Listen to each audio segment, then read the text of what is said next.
Nacionpodcast.com te da la bienvenida y te agradece haber elegido este podcast. Yo soy Jorge Marín y como cada día te invito a pasar al otro lado del micrófono.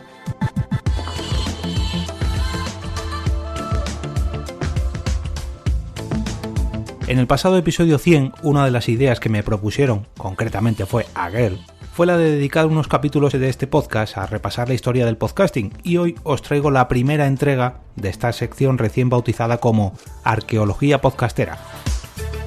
Nada mejor para hablar del pasado que mirar al presente y ver cómo la historia se repite. Hace aproximadamente un año, muchos podcasters que alojan su contenido en iVoox se llevaban las manos a la cabeza cuando dicha empresa anunciaba que el acuerdo que tenían con la Sociedad General de Autores y Editores, la famosa SGAE, parecía llegar a su fin. En las últimas semanas hemos visto cómo Spotify expulsaba de su plataforma a varios podcasts porque no disponían del uso de licencia para alguna de las canciones que usaban en sus podcasts. Por suerte, estas dos situaciones no han sido tan graves como podrían haber sido. Quiero decir, no se ha parado el mundo, ni siquiera el mundo del podcasting. Pero, ¿y si os dijera que algo así podría paralizar el 95% de los podcasts y que dejáramos de recibir casi todos nuestros programas favoritos? Esto fue lo que pasó hace aproximadamente 10 años con una decisión muy similar tomada por la empresa Blip TV. Cuando iVoox todavía era una empresa recién creada y la gran mayoría de los podcasts no alojaban su contenido directamente allí, lo normal era que los podcasts subieran sus archivos de audio a plataformas como archive.org o Blip TV, la protagonista del episodio de hoy. Blip TV era algo similar a lo que hoy en día es YouTube, aunque bueno, salvando muchas las distancias. Una web donde poder subir nuestro contenido principalmente en vídeo, aunque también aceptaban audios. He aquí el problema, entre muchas comillas. Como imaginaréis, ese TV de Blip TV significaba que esta plataforma se centraba principalmente en vídeos y no en audios. Sin embargo, cuando los podcasters vieron la oportunidad de subir los episodios de sus programas allí, de tal manera que pudieran obtener un enlace a un feed ilimitado, todos se subieron al carro. Aquello se convirtió en lo habitual, tal y como ahora podría ser la subida de archivos a iVoox, por ejemplo, una manera fácil y gratuita de almacenar nuestros podcasts y poder distribuirlos así sin problema. Los archivos se subían a Blip TV y se distribuían a iTunes, iVoox o cualquier otro sitio mediante el famoso feed.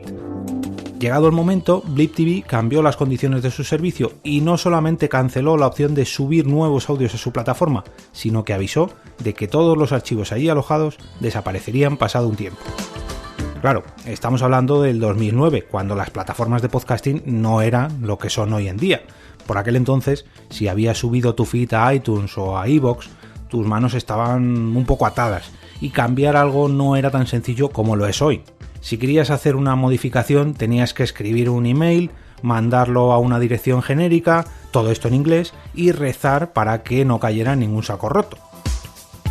Vamos, que lo más fácil era crear un nuevo programa perdiendo así todas tus reseñas, tus suscriptores, tus oyentes y en general pues todo el impacto que habías conseguido hasta aquel entonces. Empezar de cero.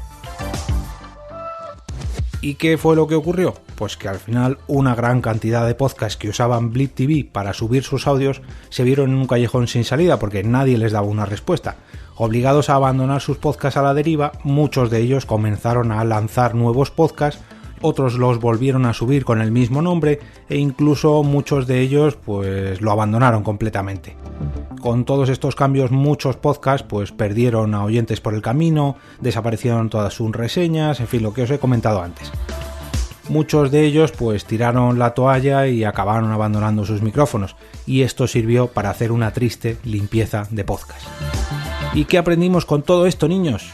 Pues al menos yo, personalmente, que lo mejor era montármelo por mí mismo y quizás, aunque fuera un poco más complicado y un poquito más caro, montármelo pues en mi propia cuenta, con mi web, o al menos, bueno, si no era así, pues en algún sitio que tuviera las herramientas para que, llegado el momento, pudiera recoger todos los bártulos e irme a golpe de clic, exportar todo mi contenido y llevármelo a otro sitio.